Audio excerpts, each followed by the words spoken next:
ये यहां दिखाई दे रहा है, यहां से लोप होकर ये सीधा यहीं आएगा और यहीं इसका स्थान है। Praise the Lord. आपको पवित्र शास्त्र को अपना गुरु बनाना है। स्तिफनुस ने अपना गुरु पवित्र शास्त्र यानी यीशु मसीह, क्योंकि यीशु मसीह ने कहा मैं शब्द हूं। पंजाबी च भी लिखा शब्दों धरती शब्दों का शब्दों शब्दी होया प्रकाश। आदि में वचन था, वचन परमेश्वर था, वचन परमेश्वर के साथ था। और यीशु ने कहा वो वचन मैं हूं। यीशु ने कहा मैं वो वचन हूं। यीशु हमारे लिए वचन बन गए। आपको और मुझे यीशु यानी वचन को अपना गुरु बनाना है। सुनिए सुनिए सुनिए, स्तिफनुस अपने आप को चेला बना पाया केवल वचन का यानी यीशु मसीह का। उसने जैसे अपने आप को चेला बनाया वचन का, और जैसे ही स्तिफनुस परमेश्वर का वचन का चेला बना, यीशु के वचन में खो गया, यीशु के वचन के मुताबिक चलने लगा, यीशु के वचन को खाता खाता खाता गया, यीशु का वचन उसके अंतड़ियों में भर गया। क्या हुआ? जब मार पड़ रही थी, जब लोग गंदा बोल रहे थे, जब लोग कह रहे थे इसको भी यीशु की तरह मार दो, इसको भी यीशु की तरह दुख दो, दर्द दो, इसका यीशु हम ही ने मारा था,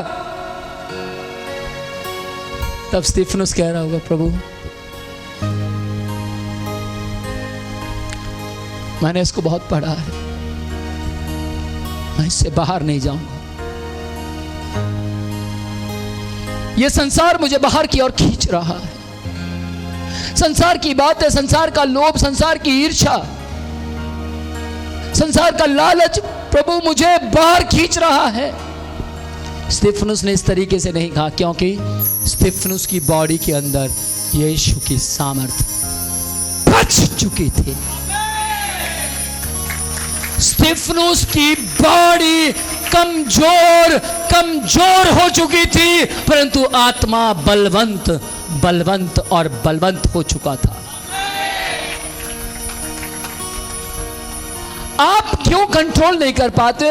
आप क्यों बर्दाश्त नहीं कर पाते? आपके घर में आज भी लड़ाइयां झगड़े चल रहे हैं, उसका कारण है आपने अभी तक स्तिफनुस जी की रीस नहीं की। स्तिफनुस की तरह नकल कीजिए। कौन कौन तैयार है? और अगर आप स्तिफनुस की तरह नकल नहीं करना चाहते तो डोंट वरी, उसकी तरह नकल कीजिए जिसकी तरह स्तिफनुस ने नकल की। स्तिफनुस ने यीशु की नकल की। स्तिफनुस यीशु के मुताबिक कदम कदम पर चलते रहे। Praise the Lord. क्यों आप जरा सा नाराज हो जाते हैं और अच्छे स्थान को छोड़ देते हैं? क्यों आपके अंदर जरा सी नाराजगी आती है और आप उत्तम ब्लेस्ड ब्लेसिंग्स को खो बैठते हैं? क्यों आप अपने हित की चिंता करते हैं? क्योंकि अंदर वचन नहीं है। ध्यान से सुनिएगा, बाइबल कहती है स्तिफनुस का अभिषेक किया गया, पवित्र आत्मा के द्वारा वो नियुक्त किया गया और वो सुनाम था। उसकी बाहर वाले लोगों में गवाही थी, उसकी एक छाप थी। ध्यान से सुनिएगा, उस चर्च में कभी मत जाइए जिस चरवाहे की छाप खराब हो। किस किस को समझ आ रही है? किस किस को समझ आ रही है? जो अपनी गवाही नहीं बना पाया वो दूसरों की गवाही कैसे बनाएगा? ध्यान से सुनिएगा, मैं जिस सन में प्रभु में आया उस सन से लेकर आज तक उस पास्टर के साथ हूं जो कभी बदनाम नहीं हुआ। मैं आज उसकी गवाही दे रहा हूं, उनकी गवाही दे रहा हूं, जबकि उनकी पीठ सुन रही है, लेकिन उन्होंने कभी भी मेरे सामने वो नहीं किया जो बाइबल से बाहर है।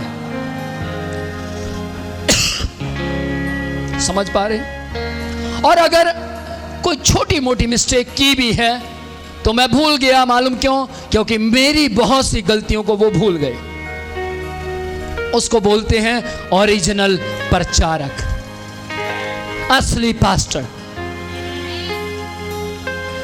पास्टर अपोस्टल असली वो है जो अपने बच्चों की कमियां देखकर भूल जाए।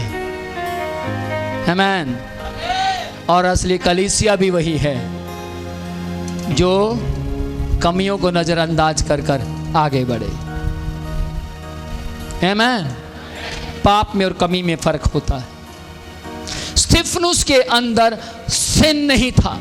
स्तिफनुस परमेश्वर के वचनों के मुताबिक चल रहा था। कमियां सब में है, कमियां किसी में भी हो सकती हैं और कमियां हर जगह पाई जाती हैं। लेकिन ध्यान से सुनिएगा, आपको उन चर्चेस के अंदर अच्छे विश्वासी बनकर बैठना है जिन चर्चेस के अंदर पास्टर बेदाग हैं। समझ पा रहे हैं? समझ पा रहे हैं? पास्टर्स के ऊपर दाग ना हो। अगर विश्वासी कहते हैं हाँ ये गलत है तो गलत है, फिर अन्य जाति बोलते एक अलग बात है।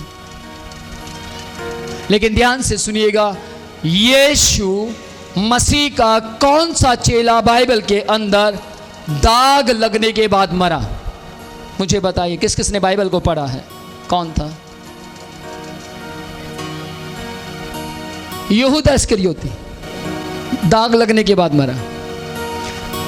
किसी को समझ आ रही है? कौन था?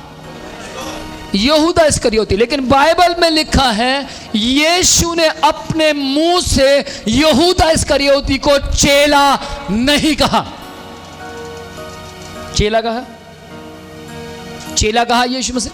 यीशु ने अपने मुंह से यहूदा इस्करियोती को कहा तुम में से एक मुझे पकड़वाएगा। यीशु ने अपने मुंह से कहा तुम में से एक मुझे पकड़वाएगा। हाय उसके जन्मदिन पर, जिस दिन वो पैदा हुआ, हाय बोला, पकड़वाने वाला बोला, चूमने वाला बोला, धोखेबाज बोला, लेकिन चेला नहीं बोला। किस किस को समझ आ रही है? किस किस को समझ आ रही है? ध्यान से सुनिएगा, पूरी बाइबल के अंदर मीन्स नए नियम के अंदर यीशु मसीह के बाद जितने भी चेले खड़े हुए, एक भी ऐसा नहीं है जो दाग से मरा हो। चेले की बात कर रहा हूं मैं। और बाइबल कहती है जिस वक्त यहूदा इस्करियोती चेला बना, उस वक्त तक वो चेला केवल कहने में चेला था, लेकिन प्रेरितों के काम 11वां अध्याय उसकी 26 आयत में चेले अंताकिया में पहली बार मसीह कहलाए। कौन कहलाए? ऊंची आवाज में बोलिए, चेले अंताकिया में पहली बार मसीह कहलाए। हाँ या ना? जब चेले अंताकिया में पहली बार मसीह कहलाए, क्यों कहलाए? क्योंकि उनमें मसीह पाया गया और उन चेलों में यहूदा इस्करियोती नहीं था। किस किस को समझ आ रहा है? क्या था? उन चेलों में यहूदा इस्करियोती नहीं था। वो तो पहले ही सुसाइड कर चुका था, और सुसाइड चेले नहीं करते। चेलों को यीशु मसीह के नाम के लिए मारा। हाँ मारा। यीशु के नाम के कारण चेलों को जिंदा जला दिया गया। हाँ जला दिया गया। आरे से काट दिया गया। हाँ काट दिया गया। लेकिन चेलों ने सुसाइड नहीं किया। किस किस को समझ आ रही? चेले बेदाग थे। तो याद रखिएगा, आज आपको ऐसे चेले, ऐसे प्रचारक चाहिए जो बेदाग हों। अगर कोई दाग लगाता भी है, ध्यान से सुनिएगा, बाइबल के अंदर आप कहेंगे यूसुफ के ऊपर दाग लगाया गया, लेकिन यूसुफ के लिए कोई मरा? जवाब दीजिए ना। यूसुफ के लिए कोई मरा था? आज के चेले और नए नियम के चेलों के लिए यीशु मर चुका था ताकि दाग ना लगे। समझ नहीं आया? समझ आया? समझ आया? यीशु मर गए थे किसके लिए मरे? ताकि हम पर दंड ना आए। किसके लिए मरे? ताकि हम गलत फंसाए ना जाएं। ध्यान से सुनिएगा, आज मैं यीशु के नाम में बोलना चाहता हूँ, ओपन बोलना चाहता हूँ। जिनके संबंध, जिन खुदा के सेवकों के संबंध खुदा के साथ हैं, मैं फिर से बोलना चाहता हूँ, जिन खुदा के दासों के संबंध खुदा के साथ हैं, यीशु के साथ हैं, उनके ऊपर दंड का एक भी अंश नहीं आ सकता। समझ पा रहे हैं? उनके ऊपर गलत ब्लेम कोई नहीं लगा सकता। क्यों? क्योंकि सारे ब्लेम यीशु के ऊपर आ गए। सोचिए, अगर यीशु के ऊपर ब्लेम है तो मेरे ऊपर ब्लेम क्या कर रहे हैं? जवाब दीजिए। अगर यीशु ब्लेम को सह गया, यीशु ब्लेम को सह गए, यीशु ब्लेम में आ गए, यीशु को ब्लेम किया गया, ये पापी है, तो क्या चेले भी पापी बनेंगे? क्या चेलों को भी लोग कहेंगे ये पापी? पिछले समय में न्यूज में दिखाया जा रहा था, अब देखना प्रचारकों को हम झूठे केस में फंसाएंगे। मजाक मत कीजिए। अरे यीशु का मजाक इतना सस्ता नहीं कि आप भी उड़ा पाए, क्योंकि यीशु मजाक बना नहीं, यीशु ने मजाक खुल्लम खुल्ला शैतान का उड़ाया।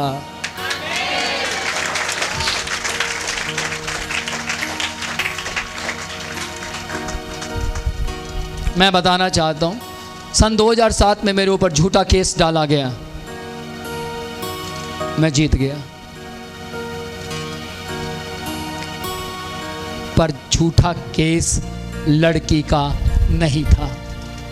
किस किस को समझ आ रही? झूठा केस था बेअदबी का, धर्म परिवर्तन का, और हमारे देश का कानून कहता है धर्म परिवर्तन के ऊपर कोई भी केस नहीं है। Praise the Lord. समझ पा रहे हैं? कुछ समझ पा रहे हैं? याद रखिए, स्तिफनुस के ऊपर दाग लगाया नहीं गया, पत्थर मारे गए थे। एक वो औरत थी जिसको पथराव किया गया, जो व्यभिचार करते हुए पकड़ी गई थी। एक स्तिफनुस था जिसको पथराव किया गया, लेकिन ये यीशु का प्रचार करता हुआ पकड़ा गया था। स्तिफनुस यीशु का प्रचार कर रहा था, स्तिफनुस यीशु के नाम को ऊंचा कर रहा था, स्तिफनुस यीशु की मौत का प्रचार कर रहा था, स्तिफनुस बता रहा था यीशु ने हमारे लिए क्या किया है। और उन्होंने यीशु को प्रचार करते हुए पकड़ा और मारना शुरू किया। कितना फर्क है, कितना फर्क है उस औरत में और स्तिफनुस की मौत में। उस समय वो औरत मरी नहीं थी, यीशु ने बचा लिया था, लेकिन इस समय ये आदमी मर गया था जिसका नाम स्तिफनुस है, जो चेला था यीशु मसीह का, लेकिन मरने के बाद भी जिंदा था। Praise the Lord. ध्यान दीजिएगा, स्तिफनुस प्रार्थना करने वाला था, पौलुस प्रार्थना करने वाला था, यूहन्ना और पतरस जेल में थे, प्रार्थना कर रहे थे। जब पकड़े गए प्रचार कर रहे थे, और प्रार्थना के कारण पकड़े गए थे। किस किस को मालूम है? प्रार्थना के कारण पकड़े गए थे, क्योंकि उन्होंने लंगड़े के लिए प्रार्थना की थी, लंगड़ा चलने लगा। प्रार्थना के कारण पकड़े गए थे, प्रार्थना के कारण छुड़ाए गए, और प्रार्थना के कारण उस जगह रिवाइवल आया।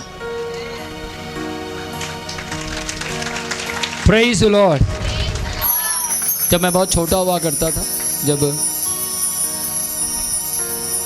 क्योंकि मैं बॉर्न क्रिश्चियन नहीं हूँ, मैं हिंदू बैकग्राउंड से आया, और मुझे एक पेपर के ऊपर 12 साल की उम्र में एक पेपर के ऊपर प्रार्थना लिख कर दी गई, ये प्रार्थना आपको करनी है। और उस प्रार्थना को मैं लगातार करता रहा, और करने के कारण वो प्रार्थना मुझे इतनी याद हो गई कि आज मुझे उस पेपर की ज़रूरत नहीं है। मैं वो प्रार्थना से शुरू कर अपनी बाकी प्रार्थनाएं तक उस प्रार्थना को अंत करता हूँ। और उस प्रार्थना में क्या था कि परमेश्वर, मैं अपने आप को आपके हाथों में सौंपता हूँ, आपका धन्यवाद करता हूँ, आप महान हैं, और मैं अपने सारे गलतियों को जो मैंने सुबह से लेकर शाम तक की मैं मानता हूँ, मुझे क्षमा कर दीजिए। मुझ पर अपनी दया को डालिए और परमेश्वर मैं अपने आप को और अपने परिवार को आपके लहू में छिपाता हूँ। जैसे आपने मुझे बदला, मेरे परिवार को भी बदल दीजिए। इस तरीके की वो प्रार्थना थी और उसको करीब मैं 15 से 16 मिनट तक की करता था। कहाँ मैं 3 मिनट से शुरू हुआ था। उसी पेपर की प्रार्थना को करने के लिए मैं 3 मिनट से शुरू हुआ था और 15 से 16 मिनट पर पहुंच गया। उसके बाद मेरा विवाह हुआ। मैं तब भी वही प्रार्थना, प्रभु मैं अपने आप को तेरे हाथों में सौंपता हूं। मैं अपनी गलतियों को जो सुबह से शाम तक की मैं मानता हूं, मुझे क्षमा कर दीजिए। मैं अपने आप को, अपनी पत्नी को, अपने बच्चों को, अपने पिता को, अपने भाइयों को तेरे लहू में छिपाता हूं। थोड़ी सी प्रार्थना और बढ़ गई। Praise the Lord. शब्द बढ़ गए और मैं यूं प्रार्थना करता रहा। आप भी ऐसे ही करते होंगे, आप भी इसी तरीके से प्रार्थना करते हैं।